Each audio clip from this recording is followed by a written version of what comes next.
Subscribe કરો એ high news India ચેનલને, પછી યુટ્યુબ એપ પર બેલ આઇકોનનું બટન દબાવો અને નિહાળો એ હાઈ ન્યૂઝ ઇન્ડિયા ચેનલ.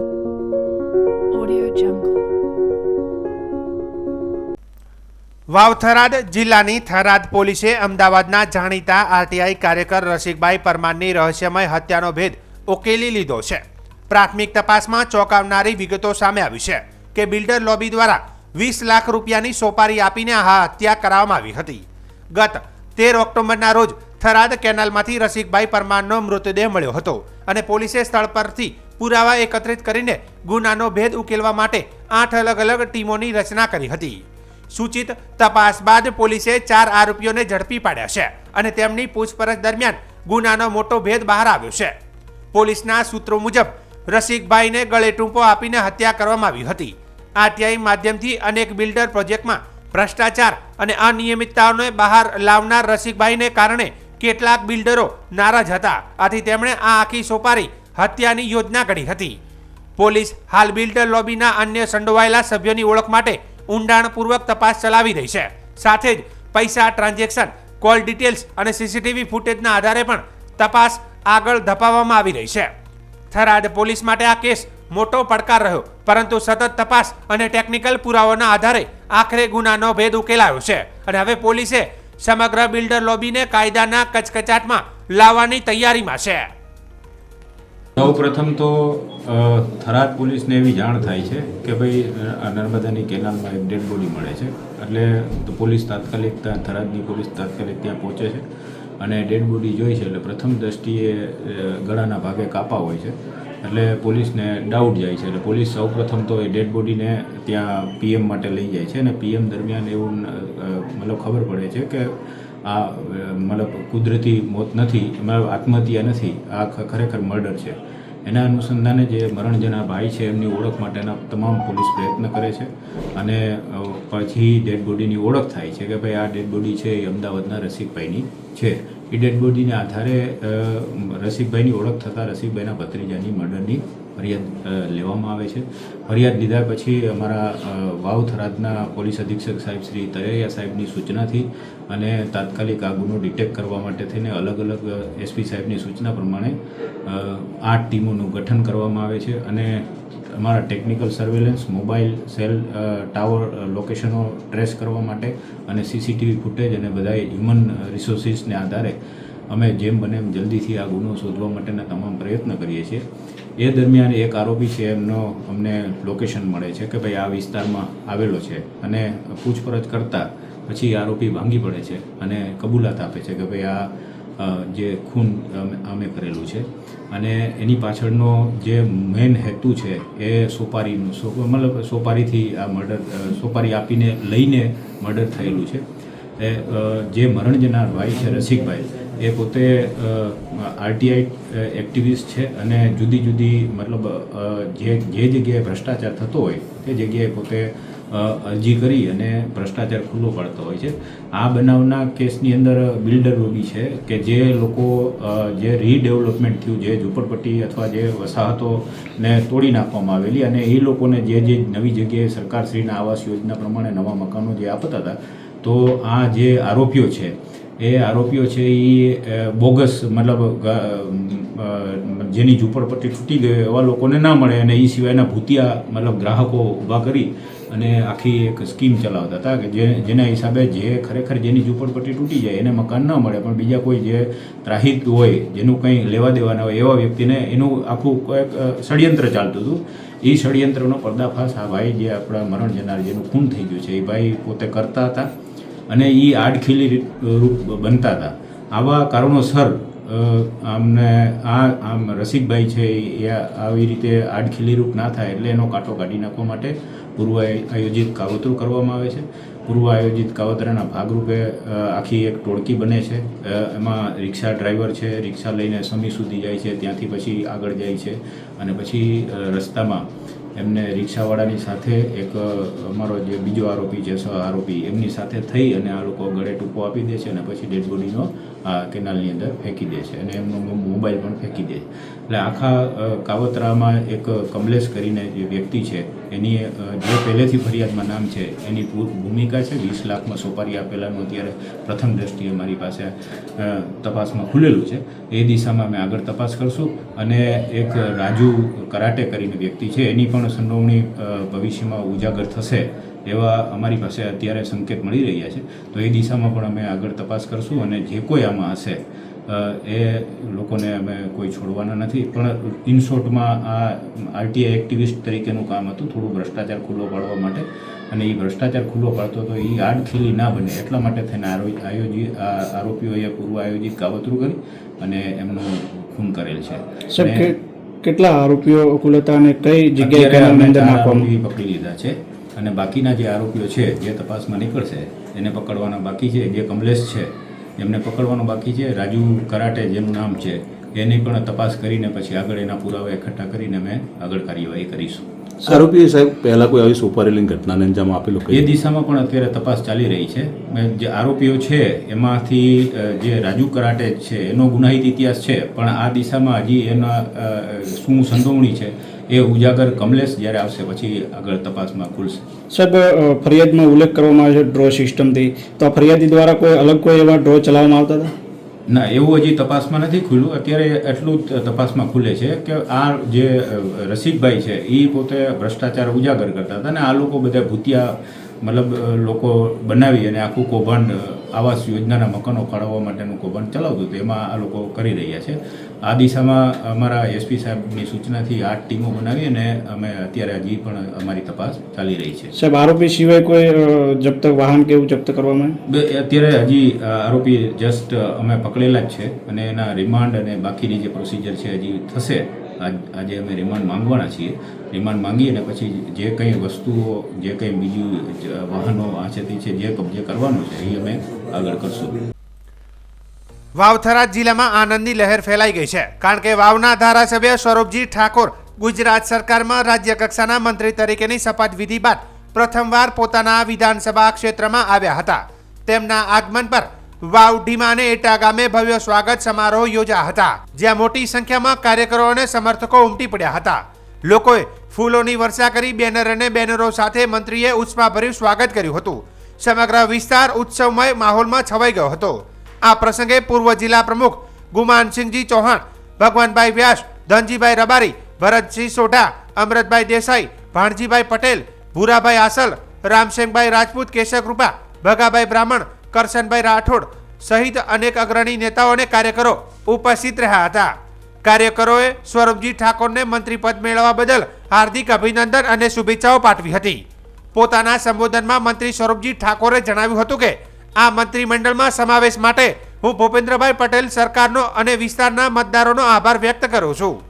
વાવ-થરાદ વિસ્તારના સર્વાંગી વિકાસ માટે હું સતત પ્રયત્નશીલ રહીશ અને હંમેશા જનતાની વચ્ચે રહીને સેવા આપતો રહીશ. વાવ વિસ્તારમાં સ્વરૂપજી ઠાકોરના સ્વાગત કાર્યક્રમો દરમિયાન ઉત્સાહ અને ગૌરવની લાગણી છવાઈ ગઈ હતી અને કાર્યક્રમોમાં આગામી દિવસોમાં વિસ્તારના વિકાસ માટે નવી આશાઓ જાગી છે. આજ દિવાળીના તહેવાર ચાલી રહ્યો છે. આજે ધનતેરસ છે. આજે જ દિવાળી હોય એવો માહોલ જોઈ રહ્યો છું.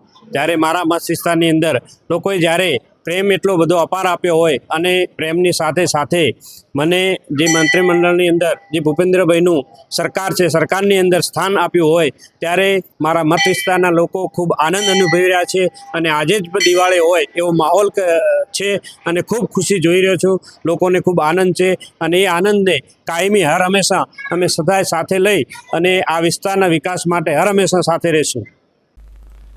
બનાસકાંઠા જિલ્લાના અમીરગઢ પોલીસે વાહન ચેકિંગ દરમિયાન 3 લાખની કિંમતના આશરે 30 કિલોગ્રામ ગાંજાના જથ્થા સાથે એક વ્યક્તિને ઝડપી પાડ્યો છે.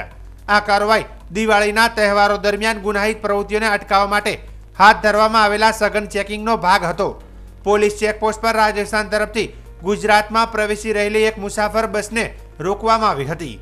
બસને તપાસ કરતા તેમાં રાખેલા 4 થેલામાંથી આશરે 30 કિલોગ્રામની વધુ ગાંજાનો જથ્થો મળી આવ્યો હતો.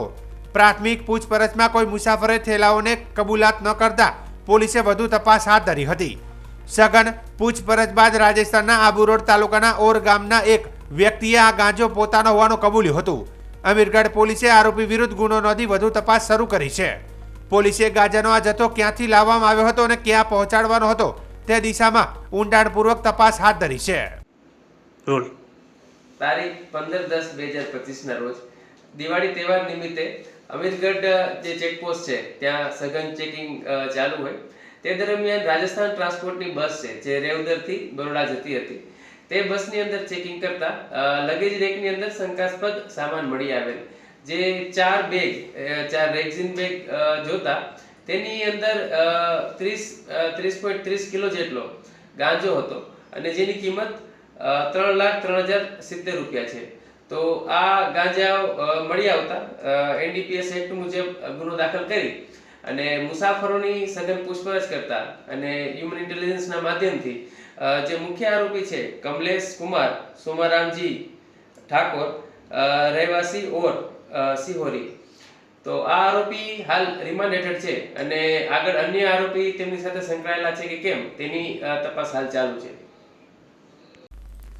દિવાળીના તહેવારને પગલે થરાદ શહેરમાં ગેરકાયદેસર રીતે ફટાકડાનું વેચાણ થતું હોવાની માહિતી મળતા થરાદ પોલીસે કડક કાર્યવાહી હાથ ધરી છે.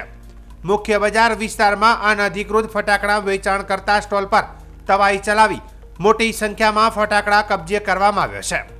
પોલીસના સૂત્રો મુજબ અનેક વેપારીઓ લાયસન્સ વિના ફટાકડાનું વેચાણ કરી રહ્યા હતા.